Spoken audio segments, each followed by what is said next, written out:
Olá, pessoal! Hoje nós estamos aqui para falar sobre arte. Arte, a juventude prateada e como isso aí pode se casar perfeitamente. Vou falar com a Joana Macedo. E a Joana é uma artista, é uma fotógrafa. Só que eu queria saber um pouquinho, antes de ser fotógrafa, quem é a Joana. Joana, olha, eu te agradeço muito por ter vindo aqui para compartilhar com a gente as suas histórias, as histórias que você vivenciou dentro de LPIs. E aí eu queria que você falasse pra gente quem é você. Pergunta difícil essa, né? A gente está se descobrindo todos os dias. Exatamente. Tio Flávio, é um prazer estar aqui com você, para expor um pouquinho do que eu venho trabalhando. Mas antes eu vou responder a sua pergunta. Quem sou eu? Sou Joana, eu tenho 39 anos, sou casada, tenho 2 filhos pequenos e sou fotógrafa. Mas eu demorei um pouquinho para chegar a esta profissão. Eu me formei em Direito em 2006, fiz pós-graduação em Direito. Gente, eu não sabia. Foi ótimo que eu conheci o meu marido.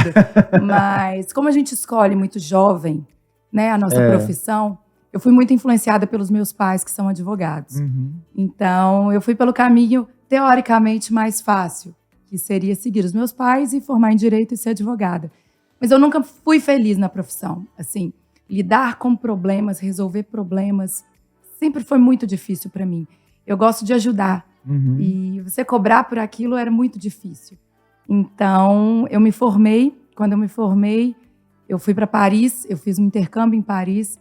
E lá eu descobri esse meu lado artístico. Eu fiz alguns cursos livres e me apaixonei por fotografia.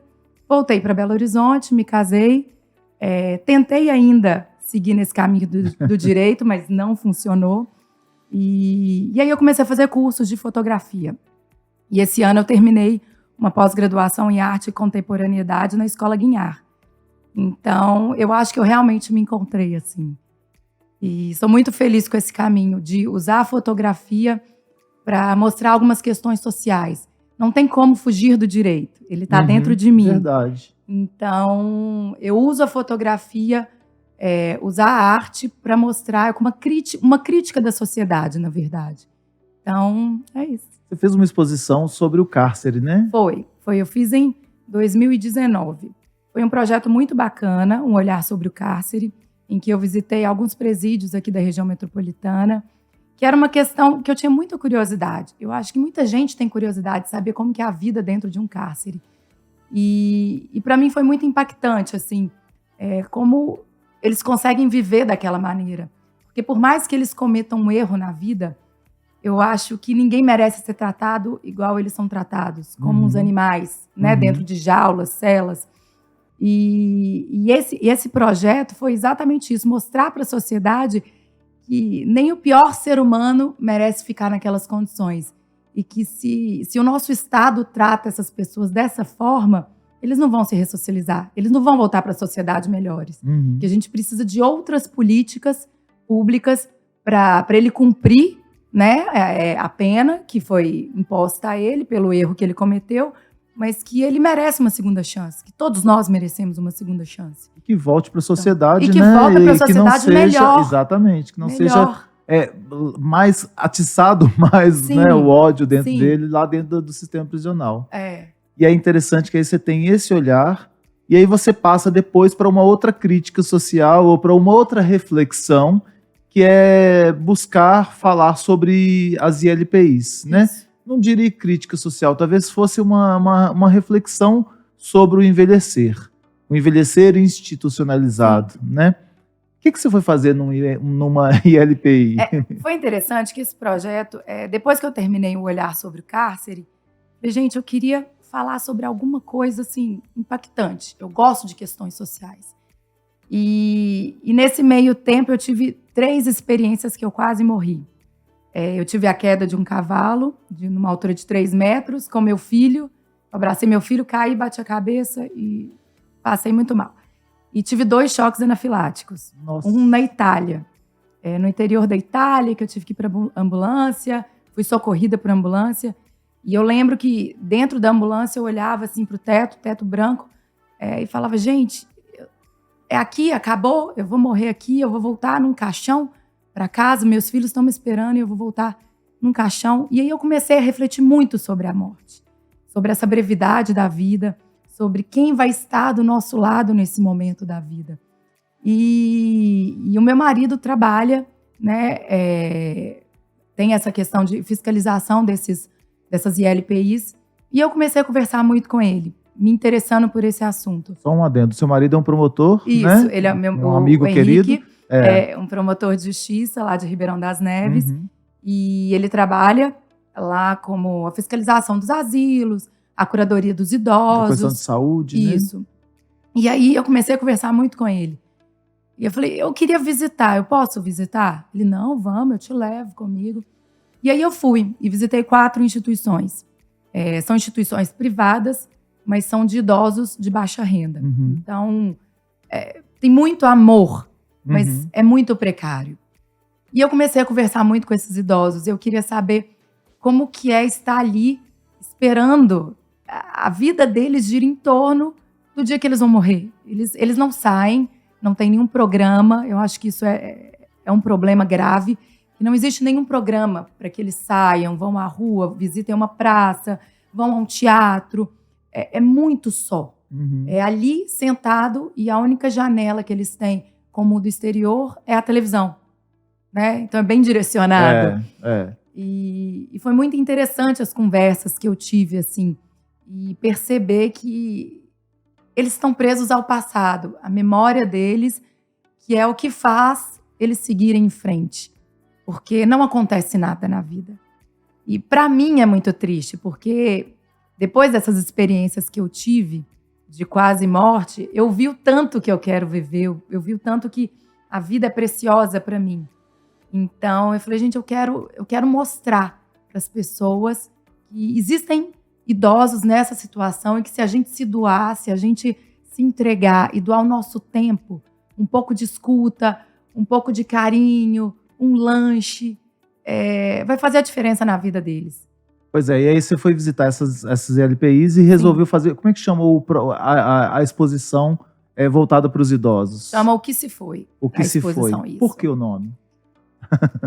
Exatamente porque eles vivem do que se foi. Né? Eu vivi experiências com eles que o único assunto era o passado. O único assunto era... Teve um caso muito interessante de uma senhora, e muito boazinha, tia Lu. A gente conversou bastante, ela me contando, eu tô aqui porque eu era dama de companhia da minha mãe. E eu decidi não casar porque a minha irmã casou, ela foi muito traída. Então eu falei que eu não queria isso pra mim, mas eu namorei bastante, mas não quis casar. E aí a minha mãe morreu, eu fiquei sozinha e aí eu mesmo decidi vir pra cá. E fico aqui, passo o dia cultivando as plantas e tudo. Então, todos eles é o que se foi, o que passou.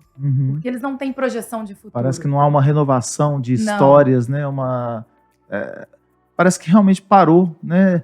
E a gente teve uma entrevista com uma pessoa do SEMAIS que fala sobre os ILPIs de Belo Horizonte, fala sobre uma mudança muito grande que houve daquele conceito de asilo do passado e fala sobre o que tem sido mudado, da dedicação que se tem dentro das instituições que são filantrópicas, mas a gente ainda tem muita instituição também, ou que tem uma carência muito grande, não consegue fazer um trabalho que não seja aquela assistência à saúde, multidisciplinar. Mas que para na saúde física muitas vezes, né? Essa saúde emocional ou social, né? Ela fica um pouco aquém. Vou falar, às vezes a pessoa consegue fazer uma saúde física, consegue fazer uma saúde emocional, porque tem o trabalho com um psicólogo, mas a saúde social que você está falando, de uma visita, sair daquele ambiente, de viver novas histórias, ainda há muito disso, né, essa ausência. Só que ali você tem essas histórias já vividas, né, porque tem uma foto que eu acho interessante, não sei quem é que foi que fez essa foto, é uma montagem publicitária, que tem uma senhora numa cadeira de rodas e do outro lado tem uma enfermeira. Aquela senhora foi uma enfermeira, aquele senhor foi um professor, aquela senhora foi uma dona de casa. A gente, às vezes, relembrar quem eles foram para que eles também não percam a sua identidade. Sim. E é interessante que eu não quero fazer essas analogias com o presídio, mas no presídio há tudo para que as pessoas percam a identidade também, né? Sim. Não se chama por nome, se chama pelo número, não se tem a possibilidade de se olhar no espelho. É a anulação do ser humano, né? De quem eu sou. E olha que triste, porque a gente está comparando dois ambientes que são de privação mesmo, são né? De privação de liberdade. Não tem como, assim. E foi muito interessante no meu projeto observar isso, que eles são privados da vida em família, sabe? E alguns têm família que visitam, mas a maioria não. A maioria está sozinho lá e não vê a família há muito tempo. E isso é muito dolorido para eles, sabe? Eu sou fotógrafa de parto também. E outra inspiração para começar esse projeto, porque eu lido com o nascimento, com a alegria, com a renovação da vida. E ir para esse outro ponto, que é a morte, que é estar sozinho, abandonado, depois de ter tido uma vida em família, é muito forte. E você falou aí de memória, né? Eu tenho uma frase nesse projeto muito interessante. E o meu projeto começa com a frase: quem somos nós? A soma da memória e do reconhecimento. Eu sou uma fusão da lembrança que compõe a minha autopercepção com o reconhecimento do outro. Se a um só tempo eu perco a memória e deixo de ser lembrado pelo outro, quem eu sou? Então, é isso que eles estão vivendo.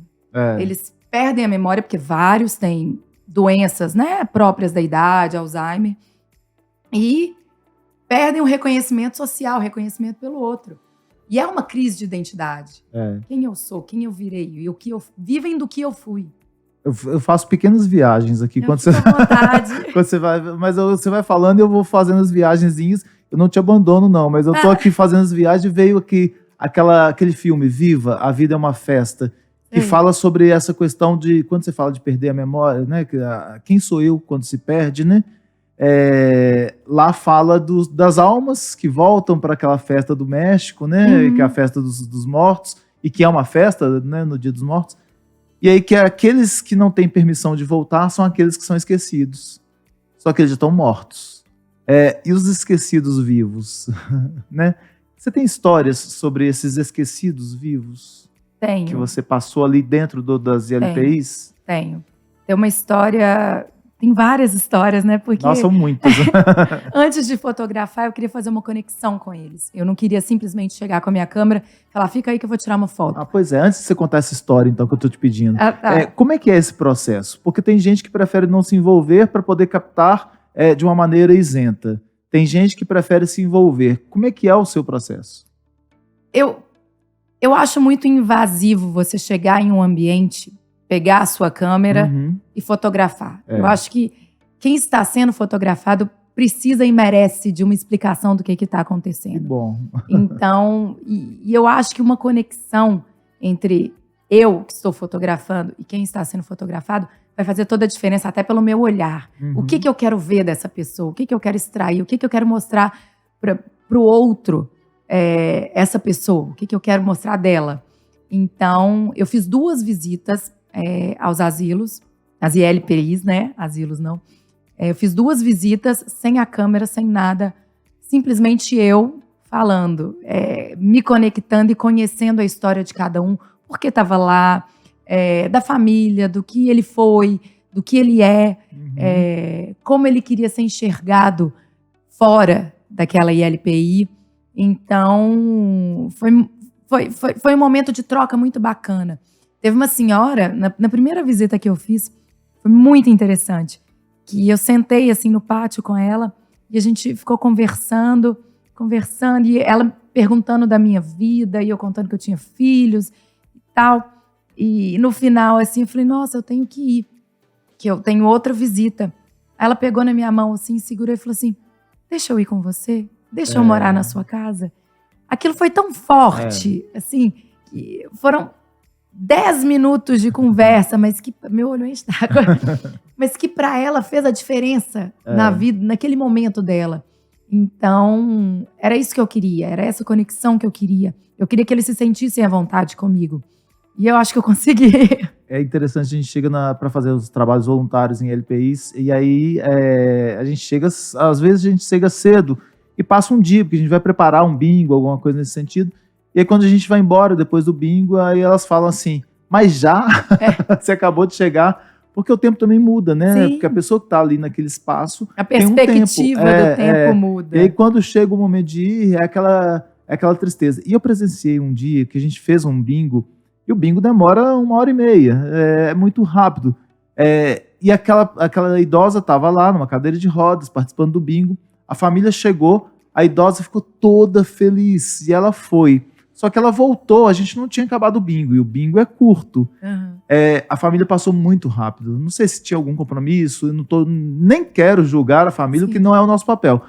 Mas aquela mulher voltou outra. Ela voltou deprimida, sabe? Ela voltou para baixo. Ela voltou para o bingo porque alguém a conduziu, mas ela nem queria estar ali.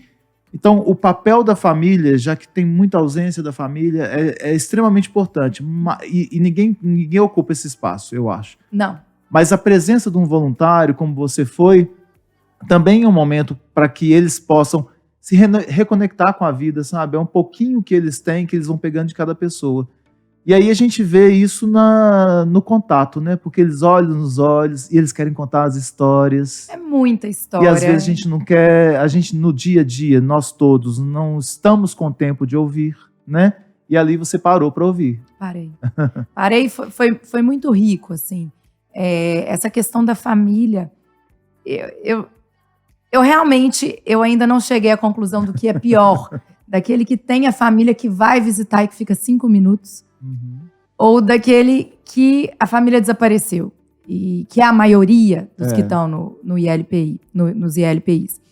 E teve um caso, né, você perguntou dos casos, dessa parte da família.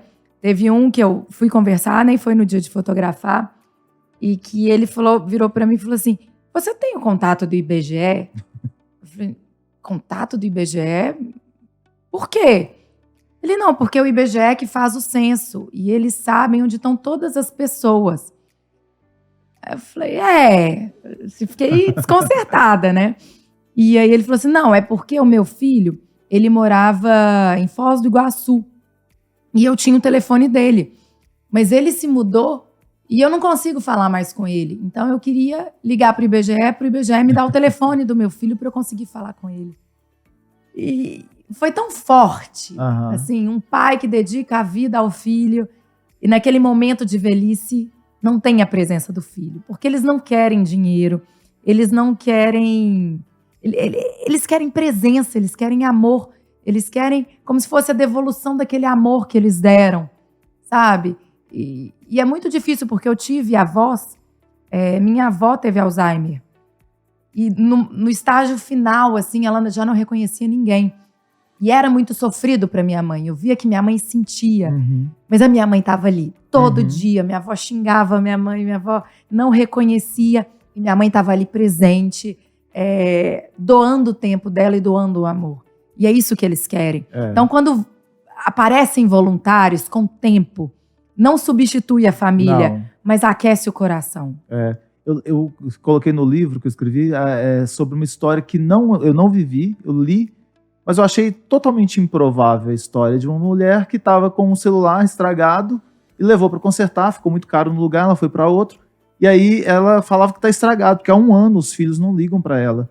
E aí o cara viu que não estava estragado, quando ela pegou esse celular, ela foi embora, no dia seguinte voltaria, ele mesmo ligou para os familiares, sabe? E aí, ao ligar para os familiares, ele descobriu que eles tinham realmente muitas coisas para fazer e acabaram não ligando. Eu achei tão improvável que uma pessoa não ligasse para a mãe há 1 ano, né? E aí a gente também não tem julgamentos aqui, tá, gente? A gente não sabe como foi a vida das pessoas e tal, mas no dia seguinte aparece para buscar o celular o filho com a mãe. E aí, quando eu postei isso na rede social, alguém falou: é justamente o que eu estou vivendo. E eu falei: olha, aquilo que parece improvável está mais perto, pelo menos numa rede social, está mais perto do que eu imaginava.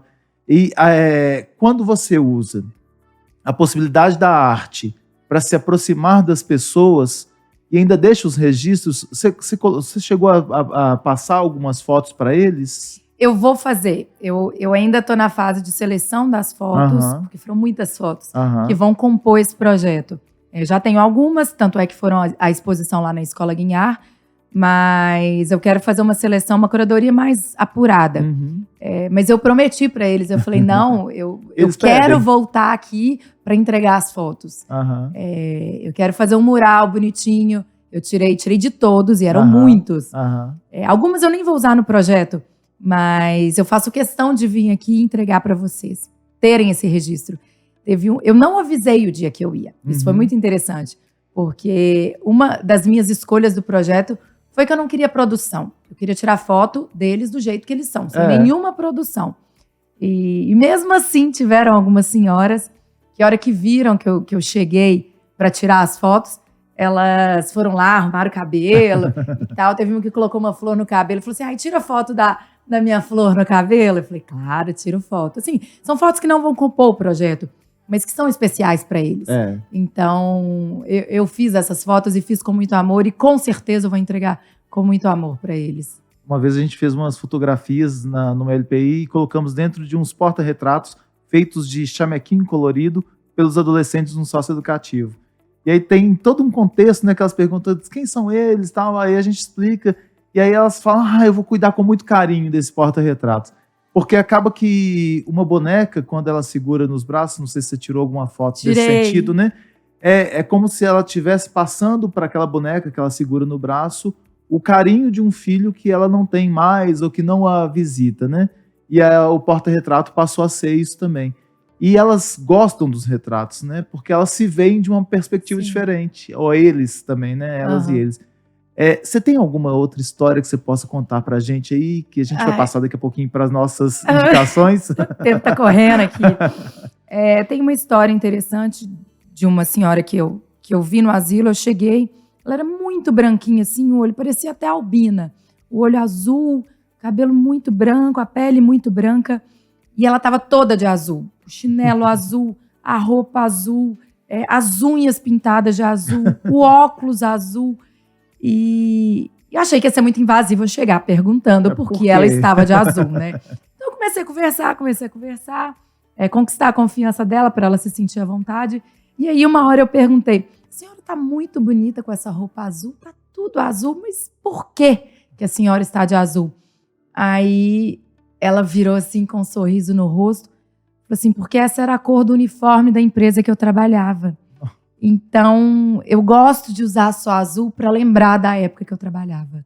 Olha só. E aquilo foi muito forte. E teve outro senhor também que eu conversei com ele, e ele contando de tudo que ele trabalhou. Foi caminhoneiro, foi entregador, foi isso, foi aquilo. E aí, no final, ele virou e falou assim, mas agora acabou. Agora eu tô aqui e acabou. Esse isolamento social, essa falta de perspectiva no futuro, machuca demais eles. E não tinha que acabar, né? E não tinha que acabar. Não tem que acabar. Porque assim, a gente tem tantas possibilidades de fazer. Não vai fazer igual ao passado, muitas vezes, onde ela viveu com aquele uniforme e às vezes foi feliz. E ela está reproduzindo isso aí. Mas aquilo não tem que ser o fim, né? Então ela tem que reproduzir algo do passado todos os dias para poder se sentir viva.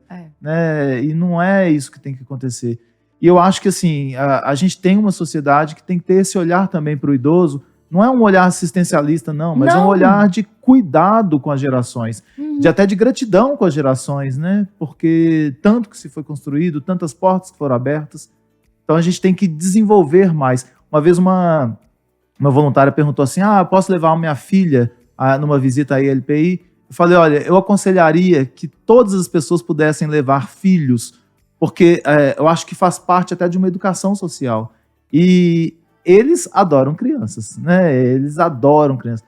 E as crianças vão também criar novas perspectivas e até entender o diferente, né? Porque tem criança que as avós são muito novas hoje, né? As avós não têm rugas, as avós têm 60 anos, então... Super atléticas, né? Fitness. Quando eles veem alguém de cabelo branco, com muitas rugas, é um outro ser, e ele pergunta, o que é isso? Né? E é preparar justamente para isso. Bom, me fala uma coisa. O papo tá ótimo, a gente não quer terminar. Você tem um livro para nos indicar? Tenho. Como eu gosto de história, história real, eu até conversando com o Henrique, eu falei, vai ser muito falso se eu falar um livro de ficção, não vai ser eu. Então, eu gosto de biografia. Eu leio muitas biografias. E uma das biografias que eu li que mais me marcou foi a biografia do Van Gogh.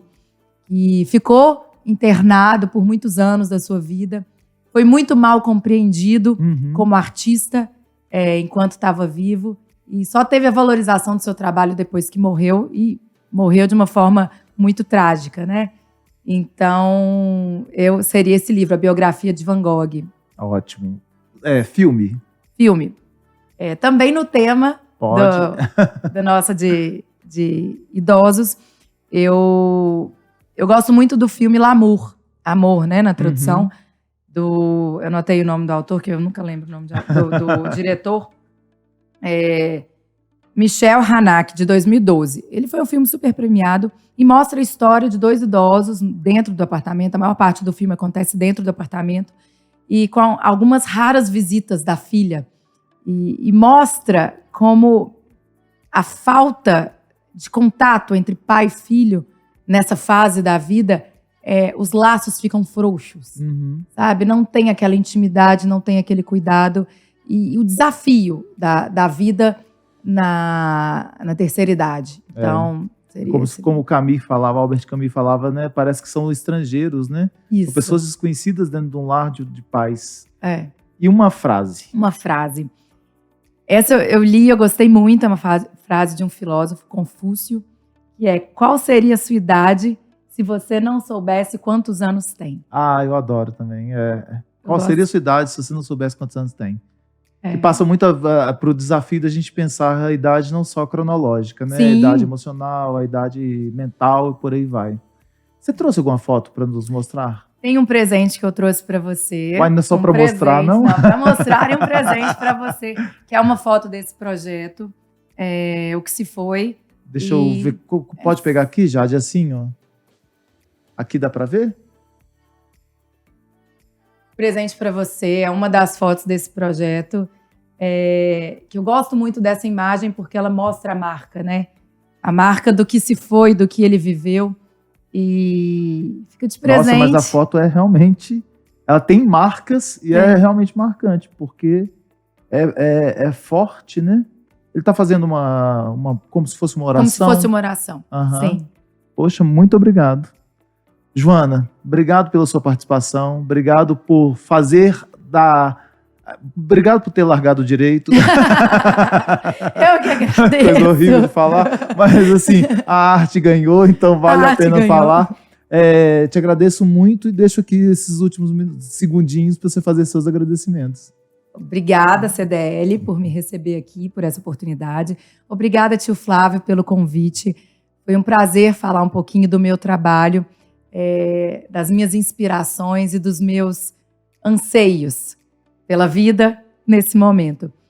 Agradeço a Deus por ter me dado a clareza de desistir do direito e por um caminho que realmente faz os meus olhos brilhar. Agradeço ao meu marido, que me incentiva em absolutamente tudo. Cada projeto, por mais maluco que seja, ele é o primeiro a me dar força e me dar apoio. E aos meus filhos por entenderem que a mamãe gosta de trabalhar. E esse legado que eu estou deixando para eles. Então, obrigada. Foi um prazer participar do programa. Obrigado. Fico aqui, então, com o meu presente e encontro vocês no próximo programa. Até mais.